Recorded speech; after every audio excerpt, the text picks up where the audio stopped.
Okay, hello everyone. Today's conversation is about the future of leadership and the insights from Frank Slootman.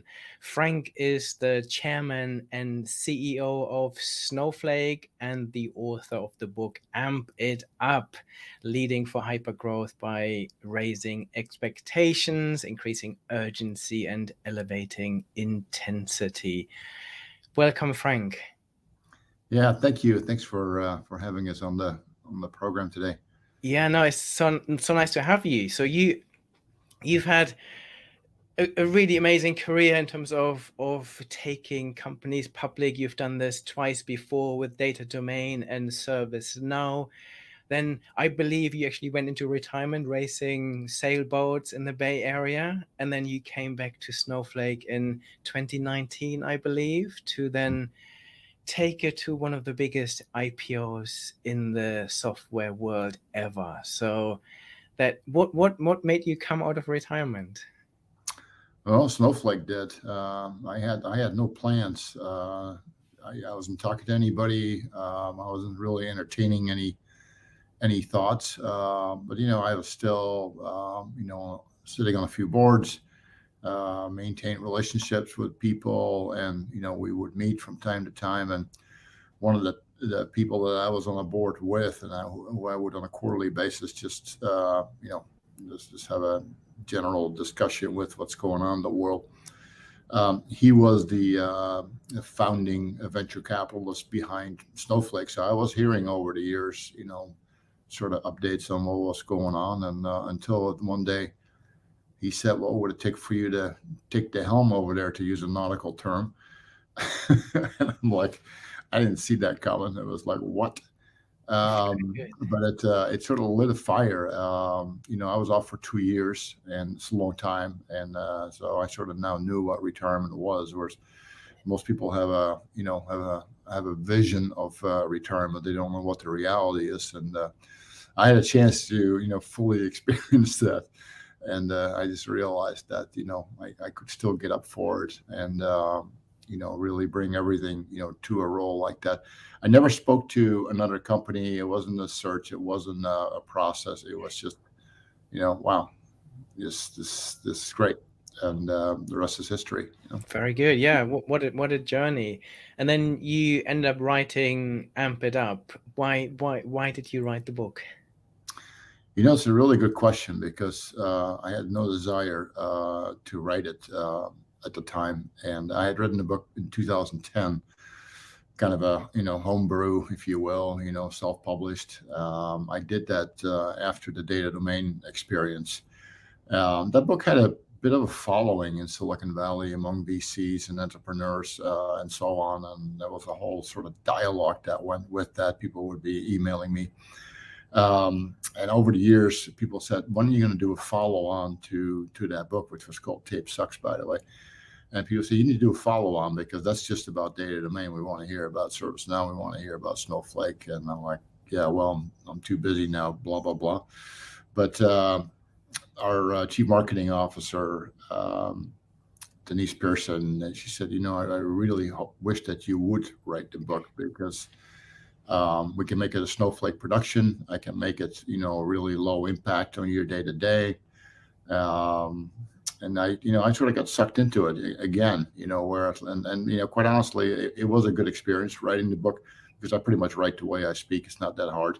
And I had a ghostwriter, and he would just take my drafts. Everything that's written in that book, by the way, I wrote. It's not somebody else wrote it. And I kind of looked at. I wrote every word of it, and he would just critique it and say, "Look, you need examples here. You need to clarify this. You need to clarify that." It really helped me make it a more broadly applicable book than it otherwise would have been, because we live obviously in a cocoon in Silicon Valley, right? And the broader audiences. There's a lot of people that read this book, by the way. It's not just tech people. I mean, people in the military, nonprofits, other industries.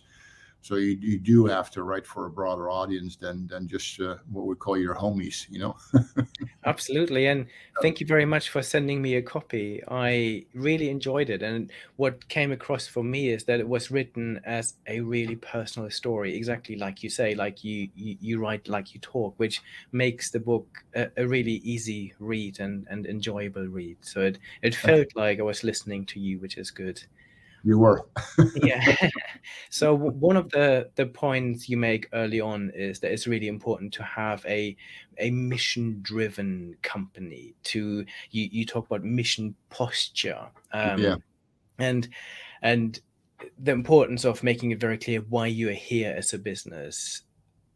Why is this important, and what makes a great mission? And do you have any examples? Yeah, I for many years I didn't know what words to use to describe, the basic concept, because I learned, relatively early on that, if you want to do something or accomplish something that's really, really hard and that will not easily happen and not easily give way, you have to create massive concentration on the task and apply any and all of your mental capacity and all your time and all your resource, anything you can possibly muster, you bring to the task or in what we now call the mission, right? Um, yeah, I remember, many, many years ago, it's also kind of a personal story, but, in my early 20s, typical European, I was a smoker, right? And I tried to quit smoking several times and something would always come up, right? Well, now it's not a good time, I mean, I was in school for a long time. There's parties, there's holidays. I mean, smokers will recognize this conversation. And I found out that, if I gave myself permission to just accomplish this one thing and nothing else, this became the mission for the rest of the year. And then, I could fail at everything else except this one thing. And then it would be okay. And I did that. And in 2 weeks, I was over it. Right. And all of a sudden, I realized that any task can be conquered if you're willing to put everything else aside and make that your single purpose. And then the seas will part.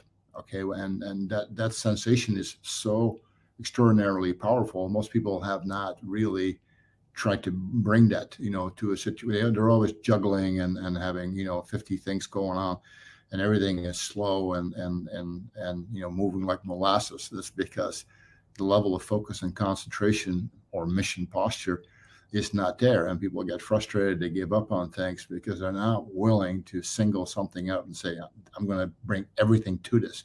If you do that, we always say, when you commit, Providence will commit as well, and when you don't, you will not get the natural momentum and focus on something. And almost anything in life is conquerable if you're willing to make it your top priority. That's the message of the book. That's really what amp it up means. You amp it up to them to the maximum degree you possibly can.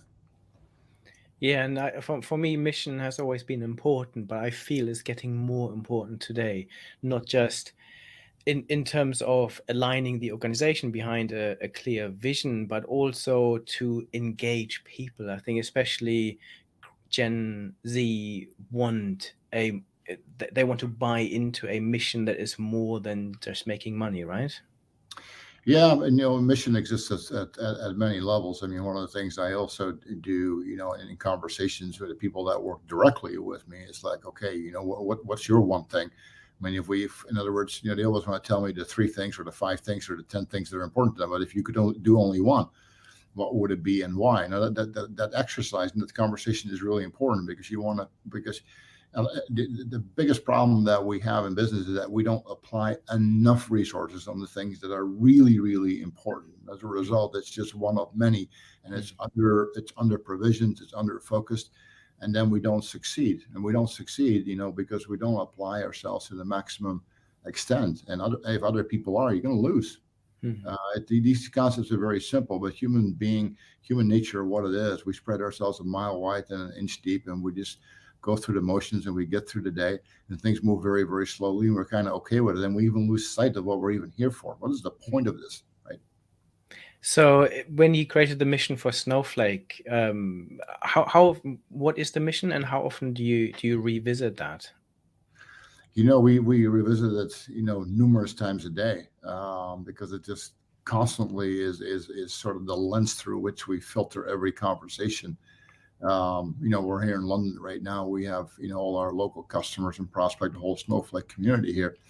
And, people still, think of us as that, data warehousing company, because that's how we originally went to market. It's really hard to shake off the original positioning. Mm. But, the sort of the newer, new and improved version of that is what we call the Snowflake Data Cloud, which is a massively ambitious view of what we're really trying to accomplish from where we've been. So the Data Cloud is the mission. That is what we are. It's the only thing that we are trying to do. And every conversation I have with prospects and customers, that look, whatever you do, you need to have a data cloud strategy. Otherwise, you will not have these opportunities, and you will have these problems. And it's departure from where you've been. You really need to think in terms of, yes, this is what you were doing for the last 30 years. Now going forward, you don't want to repeat that. Don't steer the ship by its wake, which is what a lot of us do, right? We modernize, but we don't transform, because Mm. it's too comfortable staying with what we already know, but not smart. So it's really important to set this North Star to be sure that everyone knows where they are heading to. And then you make the point that you need to put execution before strategy. What do you mean by that, and why is that important?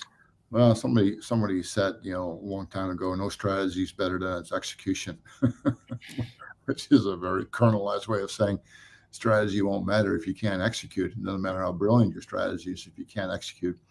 And the inverse is also true. If you execute well, strategy really comes into focus. You can really separate execution issues Yeah. from strategic issues. And a lot of people can't distinguish between them, because it's like not knowable if you're not a good executor. You have to be able to exclude execution as the factor before you can move on to strategy. And 99% of business is execution, it's not strategy. You can actually go far, with a so-so strategy if you're a world-class executor. The inverse is not true. You have a great strategy, you'll go nowhere. You can't execute. So we think that execution is underexposed big time, and strategy is also a very intellectual, pursuit, especially in Silicon Valley, because VC types, they've never had a real job, so they love to talk, strategy, but that's not where you separate the men from the boys, and it's something that needs reminding, in our view, over and over again. You can go very, very far being an outstanding executor, but you will become a better strategist being a good executor, because you get a much clearer view, what's wrong with your strategy when you are a good executor. Yeah, I agree. And this is what I see with many of my clients day in and day out, that they create a great strategy, but it almost becomes a New Year's resolution that they make once a year, and then they never look at it again. And those that are able to really link it to execution are the ones that stand out. So what are some of the things you focus on? How do you drive execution rather than a focus just on strategy that never is delivered? You know, it's a never ending, every moment of the day filter and mindset. We have a very malcontent mindset, which is very irritating, by the way, for lots of people, because it's like, in the U.S. especially, people like to be congratulated, patted on the back. Let's do a victory lap. I mean, it's like we have this emotional need to constantly be recognized and rewarded, and we're kind of the opposite. We're always unhappy with the status quo. We always see the discrepancy between where we are and where we could be. We have a real visceral awareness, of the gap that exists. So therefore, we're never happy with where we are. Once you sort of declare victory, you lose. Okay, because now you have made peace with the status quo. You won't get any better. Okay. So we very actively foster this very critical view of how much better things could be if we did this, that, and the other thing. And that's it's a very, very powerful thing. Now you need like-minded people around you, otherwise people become they become very unhappy. I've had, in other companies, at the founder and tell me, one time after 90 days on the job, he said, I can't come to the staff meetings. You guys are indicting everything I've done. Well, it wasn't that we're indicting anything. It's just that we talk about things that are not as good as they should be, Mm. or things that are outright failing or unacceptable. That is sort of our preoccupation. We're not here to congratulate each other and declare victory. We don't spend much time on that. If we spend 5 minutes on that, we spend 55 minutes per hour on what isn't working and what isn't working well enough. It's not for everybody, but there are a lot of people, and like-minded people. They love to live in an environment like this. And these people are always after it. I like that, right? They want to be better. They see opportunity to be better. Their mindset is getting better. Versus, no, I'm going to try to be happy with the status quo. We're not, and we like that disposition. And I think this is a really important point. Lots of CEOs that I experience that are creating this culture of challenge where people come to them and say, actually, this is not working. I don't think this is as good as it should be. This is that they are the ones that thrive, and quite often the ones that get constant reassurance from the people around them saying you're doing a great job are the ones that will be left behind very quickly, because that you need that culture. And you talk in your book about aligning people, and you differentiate between drivers and passengers. Do you want to go into that in a bit more detail, and how you figure out who is a driver and who isn't? And you also make the point that you need to get rid of those that are just there for the journey.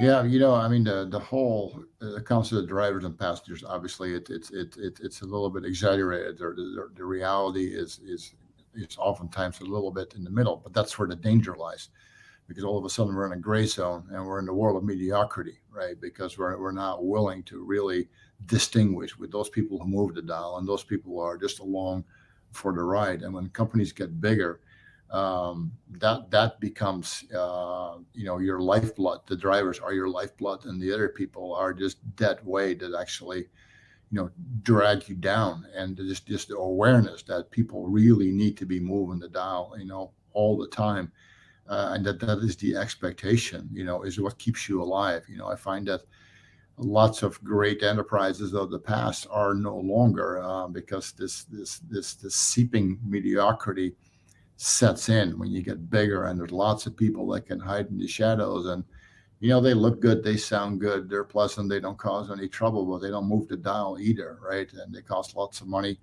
and they make everything go slow, versus the people that are constantly moving and shaking and challenging and calling out.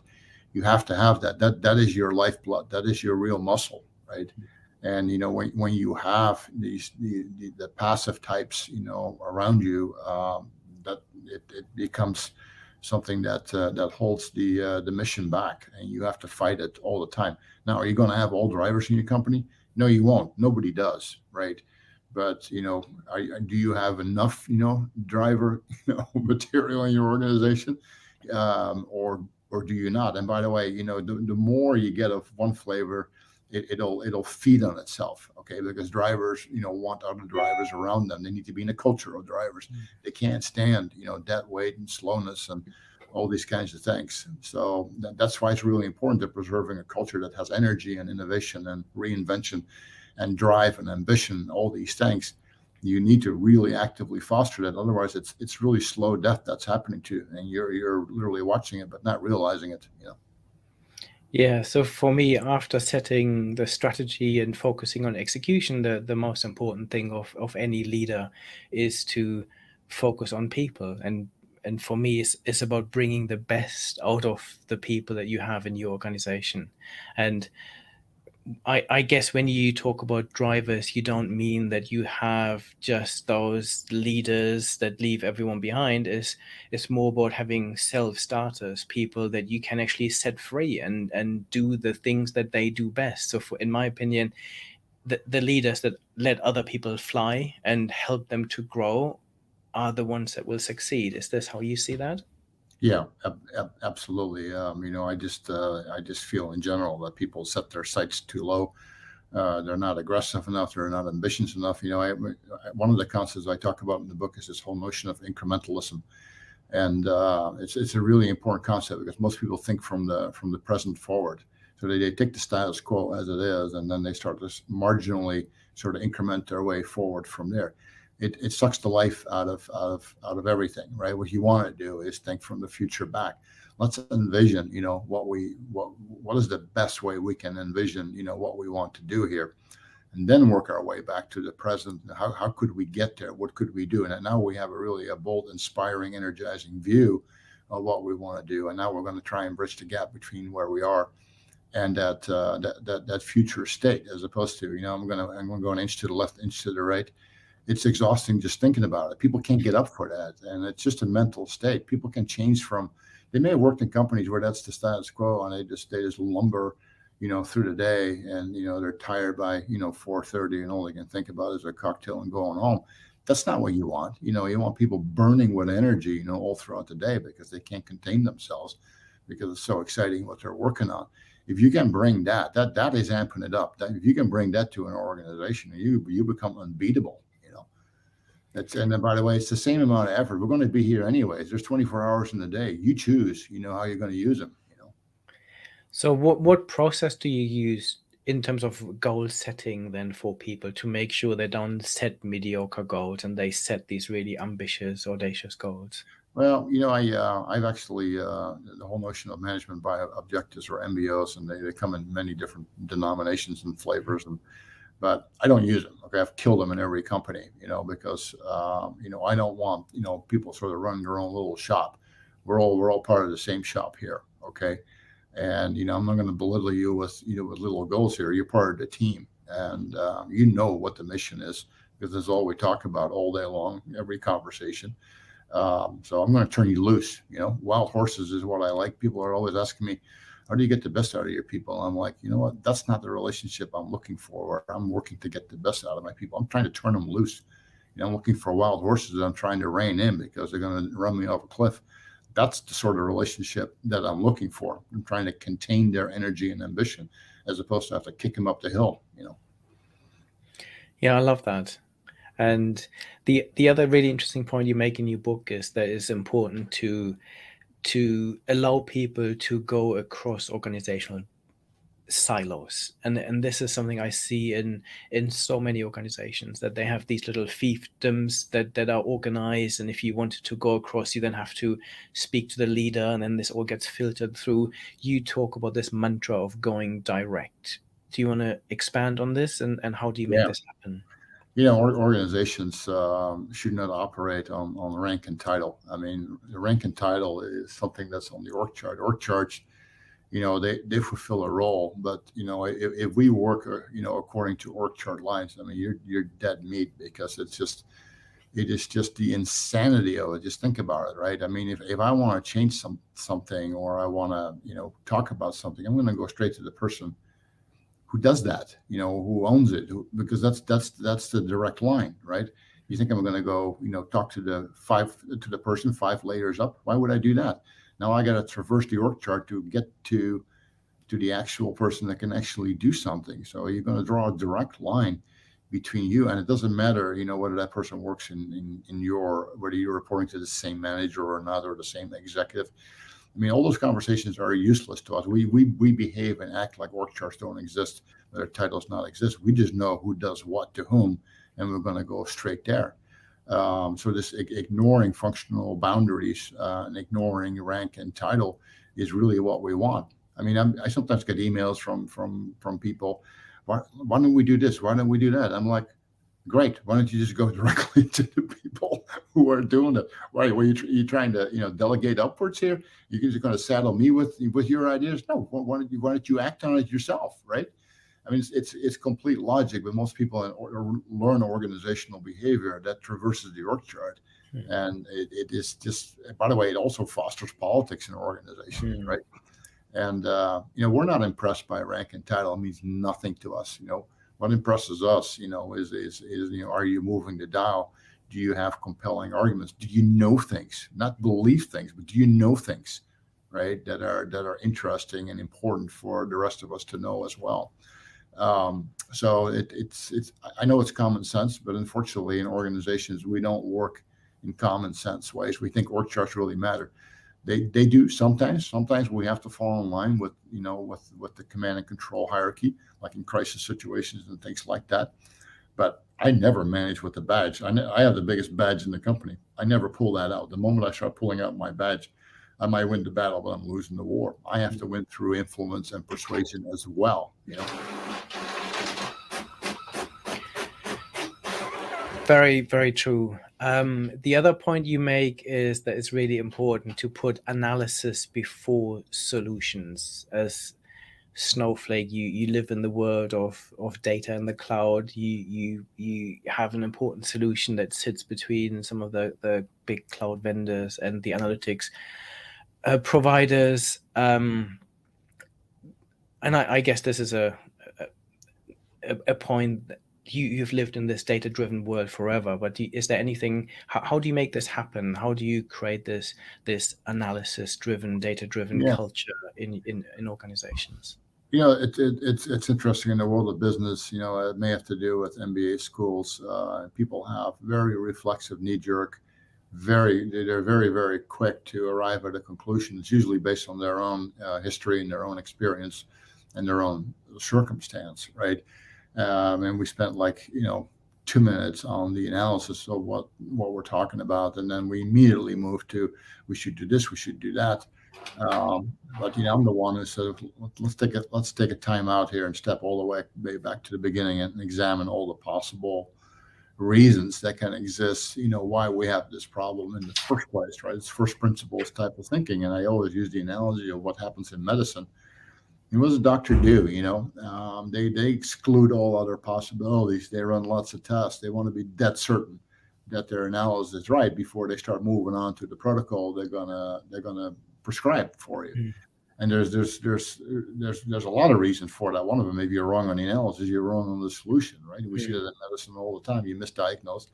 Whatever you did or didn't do is not going to work. So being certain, or as certain as you possibly can be about the analysis, is really important, because it also starts to reshape the thinking about possible solutions.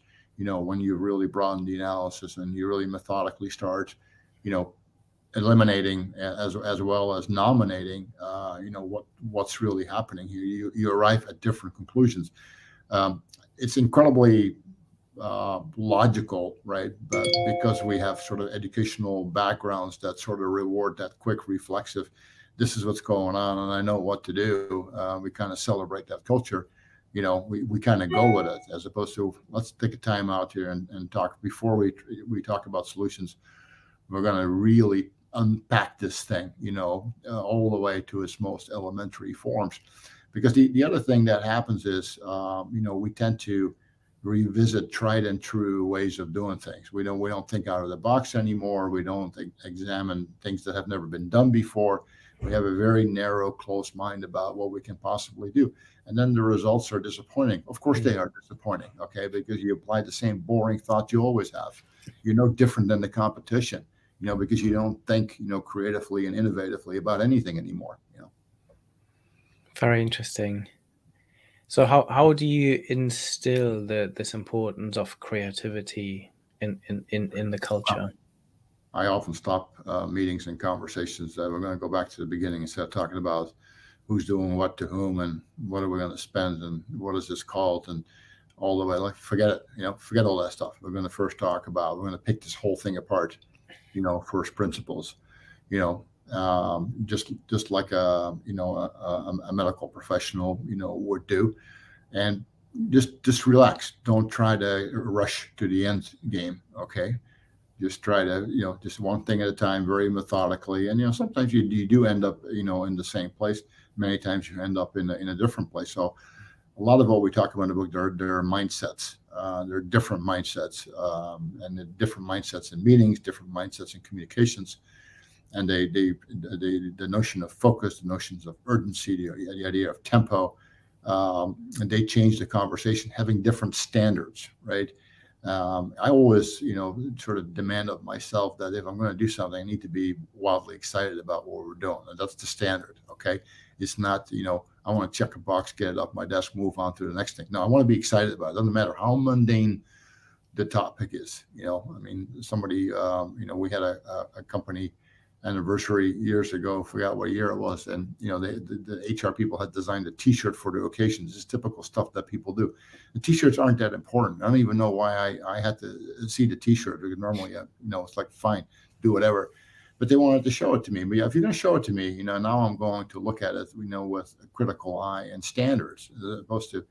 So, they asked me, what do you think of it? And I'm like, well, what do you think of it? Okay. Because it's like, are you excited about this? Because I sure as hell am not. Right. If you're going to do a T-shirt, then make it something that everybody puts a smile on their face and you go like, wow, this is really cool. Yeah. Really cool is a good standard to start with, right? As opposed to, it's okay.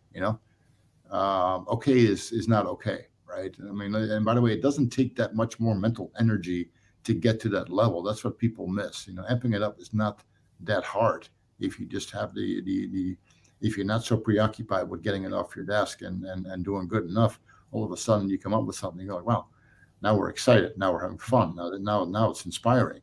So there's not a big distance there between doing things in a mediocre way and doing things in really an outstanding way. And it's like, I want to show people there's a very short distance, and it's just a mindset. And by the way, you're not going to be exhausted at the end of the day, because you're actually going to walk, you're going to go home with a smile on your face instead of being bored and tired, dragging your butt around all day. It's a much better way just to get through the day, but it's a much better way for a much more vibrant organizational life form is what we're after. Because organizational life forms, they can just suck the life out of you. We all know that, right, from our day-to-day experience. If it's up to leaders to say, no, that is not the life we're going to have. You come in here, this place is going to be electrifying. And you're going to become the best version of yourself in the process. Your career is going to take off, because you'll be a whole different person. Every encounter with you is going to be different than people have experienced in the past. And all of a sudden they're like, wow, who is that guy or gal? You as a leader have been particularly successful in taking startups and scaling them up. You talk about crossing the chasm from formative 10-year startup to a proper scaled up viable company. How do you make this happen? What are your top tips? Well, there's not a playbook, other than if you think of Amp It Up as a playbook, then fine, there is a playbook.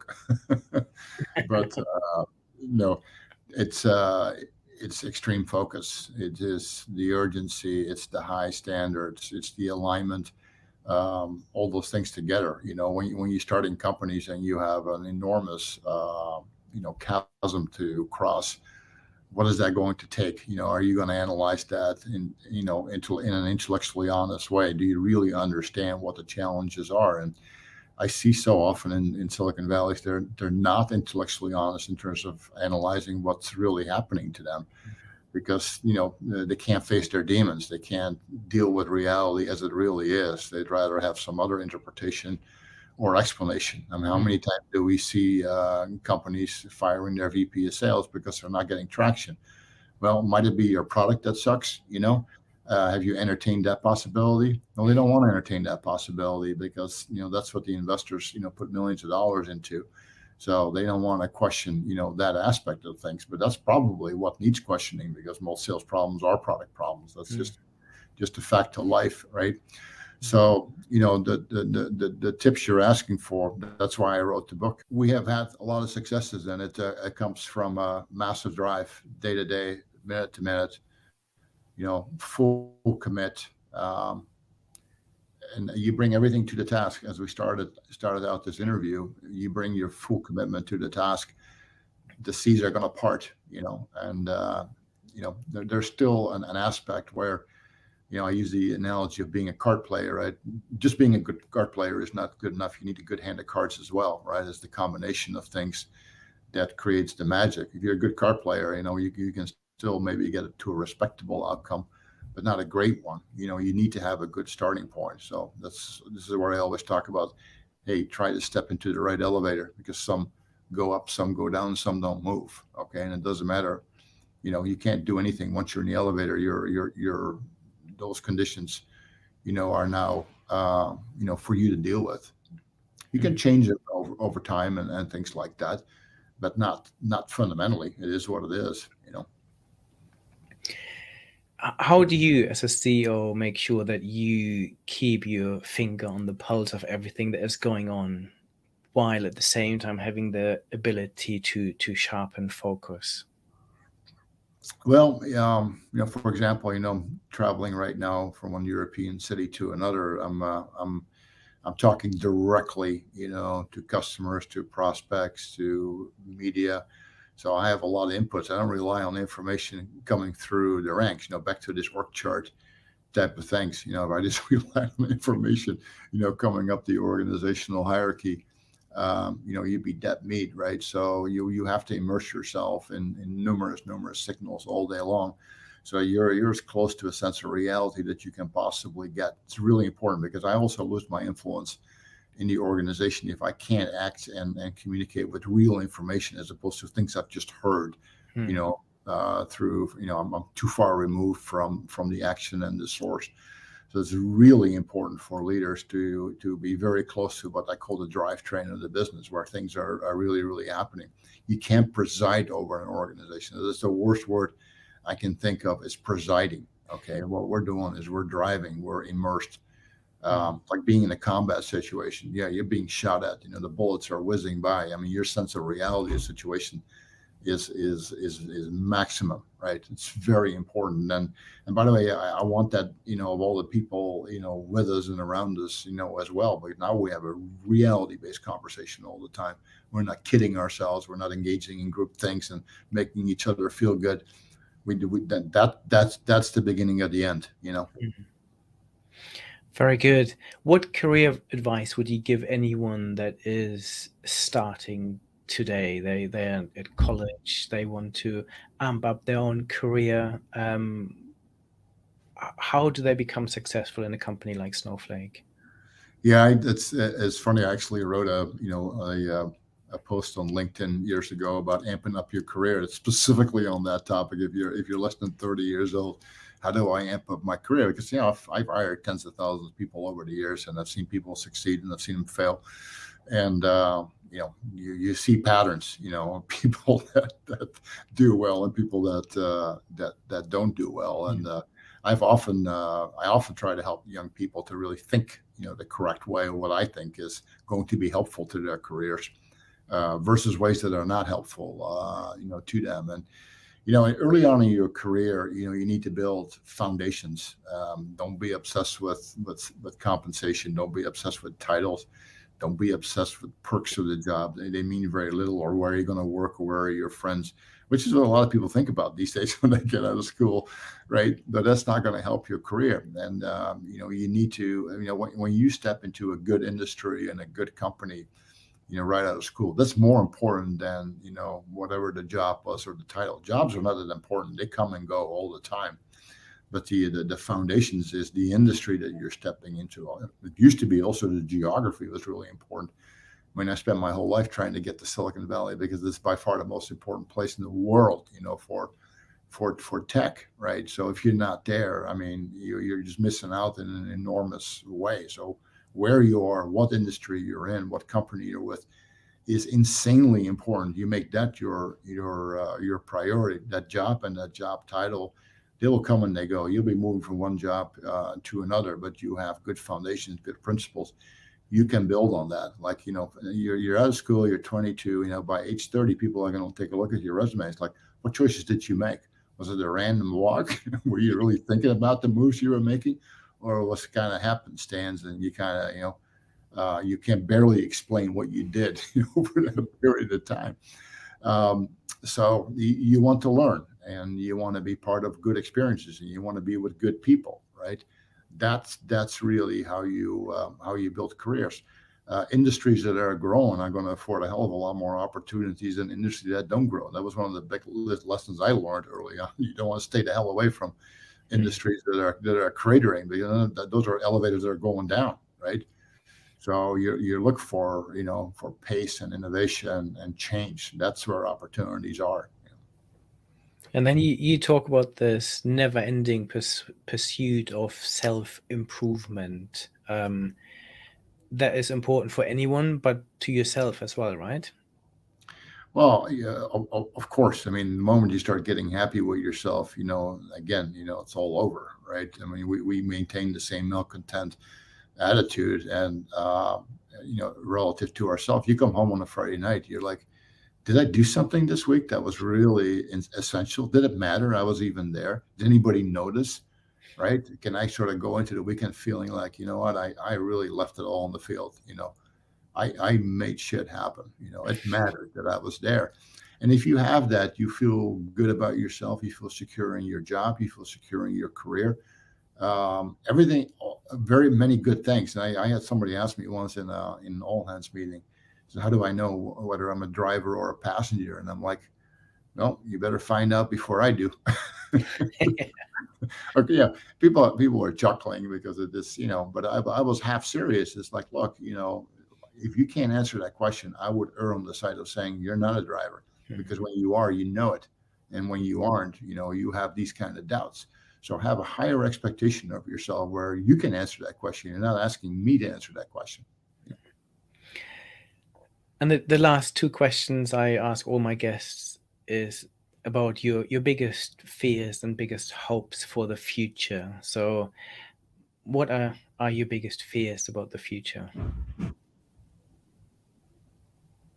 You're breaking up, Bernard. Okay, what are your biggest fears of the future? I did not hear the question. We were breaking up. Okay, so let hopefully the Wi-Fi will settle again. If you give me the thumbs up when you can hear me okay again. Yeah, perfect. What are your biggest fears for the future? Generally speaking, or in a specific context, my biggest fear is that I see a mindset developing in society that I find very unnecessary. I'm an immigrant in the United States. I was born and raised in a small country in Europe.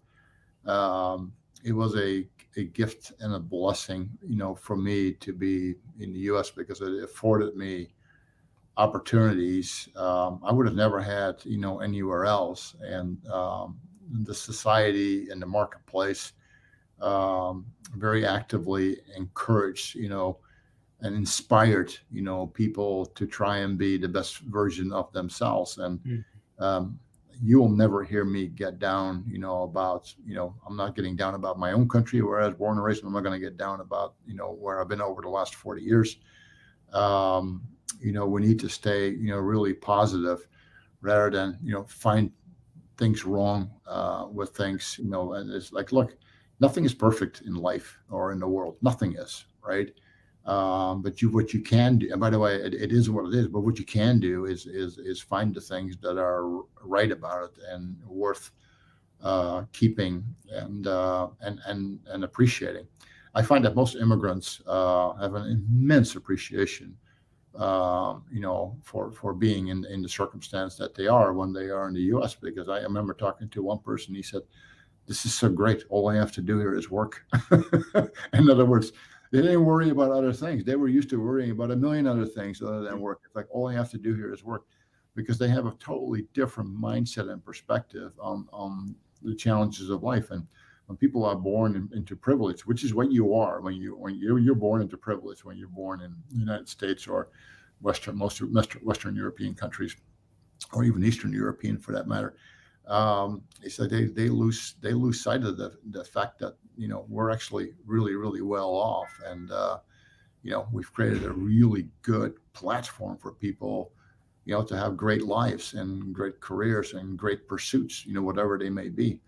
So it's actually pretty good, and if you can just sort of step away, from the myopia, of what's going on. Things are pretty great. Even right now, when things are challenging in the world, things are still pretty great, And, I also am a big believer in, there's just an animal spirit. People want to do things. They want to be better. They want to achieve things. And, for example, we're economically in a bit of a malaise right now, recession, whatever you want to call it's not going to last long, and the reason it's not going to last long is because the eventually people are done with being negative and they're going to turn around and become bulls again. They will, I guarantee it. And by the way, I can even prove it historically. You can go back to the mid 1800s. There's fewer and fewer of these episodes, and they're shorter and shorter over time, because our natural inclination as people is to have a very bullish approach to things. If we just let them, that's all you have to do. Get the hell out of the way. And what are your biggest hopes for the future?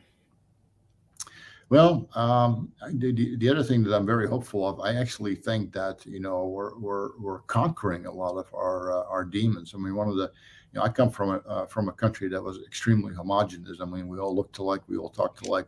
The differences between people were almost indiscernible, right? And you go to the U.S., I mean, it's a much more diverse society in so many ways, but it's actually functioning really, really well, with the diversity that we have. People have become way more accepting of people's personal attributes and their differences, and they're really getting along famously, working really well together.